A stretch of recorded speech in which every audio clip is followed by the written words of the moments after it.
The collapse of the Soviet Union was most definitely the largest geopolitical disaster of this century.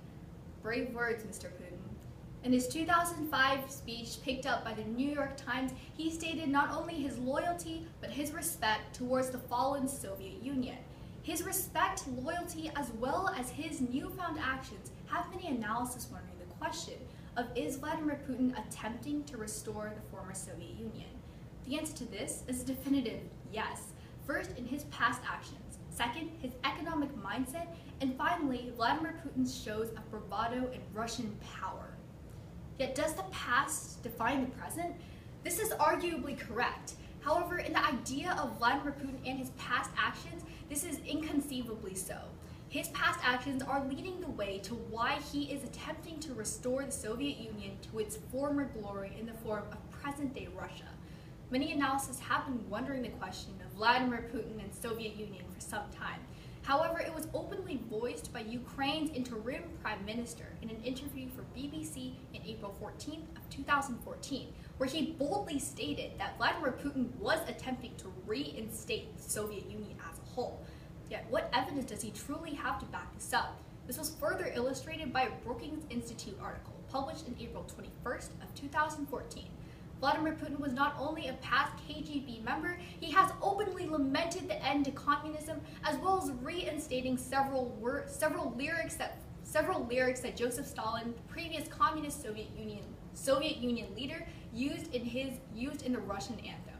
While this may seem insignificant, almost petty, small details are not to be ignored. The smallest detail can make a castle come crumbling down at that. And this leads to the first reason and why Vladimir Putin is attempting to reinstate the Soviet Union, for his past actions. Yet some are still dubious in the fact that the past actions does not in fact define the present. Yet if one looks towards the present, one can see that two things define a country nowadays.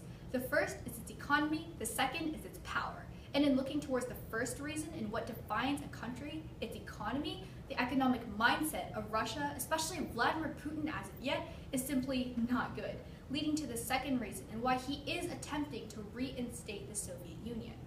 An article published by CNN on April 24th of 2014 spoke of how Russia has been going down economically, especially with the new sanctions that both the United States and its European allies have begun instating.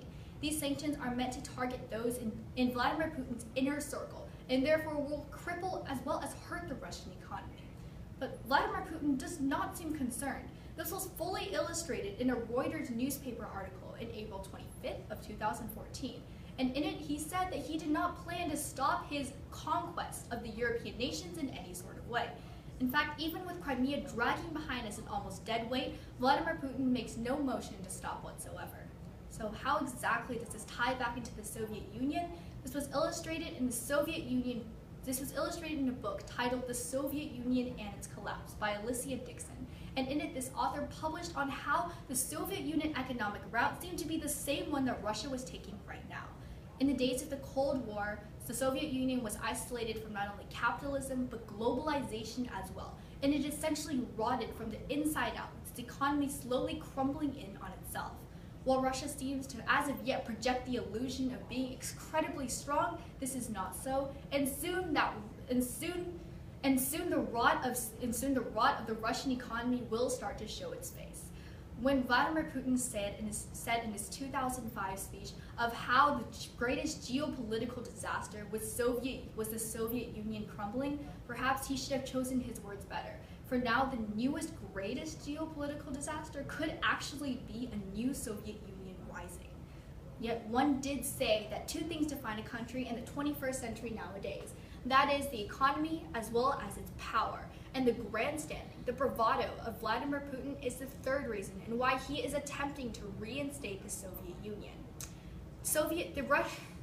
Russian leaders are famous for their grand shows of power, and Vladimir Putin is certainly no exception. In fact, the Wall Street Journal ran an article solely on him in April 1st of 2014, saying of how he still led the Russian people, and the Russian people still believed in him because he was a powerful leader. This seems to exactly mirror what the Soviet Union leaders did as well. For Joseph Stalin was famous not only for grandstanding, but for also throwing elaborate parades of military might of Russia, similar to what Vladimir Putin is so fond of doing now. Johanna Beckett was published in a Time magazine op-ed as recently as April 29th of 2014. She is a professor at Harvard's International School of Global Affairs, and within it she stated that the Russian power seems to only be an illusion as of yet, and soon that illusion will fade, and one will wonder what lies beneath the surface. Vladimir Putin is emulating what the Soviet Union leaders have done in the past. In mirroring them so closely and almost being parallel towards them, he is leading up to the reasons of rebuilding the Soviet Union. And his bravado and grandstanding is the final reason and why he is, in fact, attempting to rebuild the Soviet Union from the ashes that it stands on. And so, in Vladimir Putin's past actions, in his economic mindset of Russia as a whole, and finally in his ideas of grandstanding and bravado, this leads up to a definitive yes when answering the question of is Vladimir Putin attempting to reinstate the Soviet Union. He did once say in his 2005 now famed speech that the collapse of the Soviet Union was perhaps the greatest geopolitical disaster in all of this century. Perhaps next time, Mr. Putin, choose your words more wisely. For now it seems in the 21st century that the only thing worse than the collapse of the Soviet Union is actually the rise of a second